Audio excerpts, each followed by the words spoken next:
Hello mga friends, good morning. Exchange rate muli tayo, real to peso. Para sa mga kababayan natin na nag-aabang kung magkano ang ating update exchange rate ngayong araw ng linggo, March 16, 2025. Through STC pa rin to mga friends. Magkakaiba ang palitan ng bawat bangko pero konti lang naman ang difference noon. So magkano nga bang ating update exchange rate ngayong araw na ito?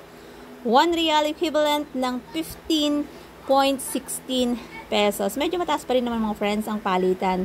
STC to bank account to mga friends kaya medyo mataas po ang exchange rate. So para sa mga kababayan natin na nais magpadala ng araw na ito, yan po ang ating update na palitan. And syempre wag pa rin natin kakalimutan ang pag-iipon. Especially para sa mga kababayan nating nais nang mag-for good. Napakasarap umuwi sa Pilipinas kapag meron kang savings. Yung savings na yun, magagamit mong pangpuhunan pag nais mong magnegosyo sa Pilipinas.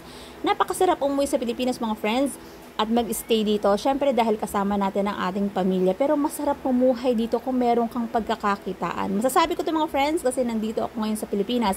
At sa awa ng Panginoon ay nagnenegosyo ako ngayon dito. At napakahirap dito kung wala kang pagkakakitaan kasi napakataas na mga bilihin.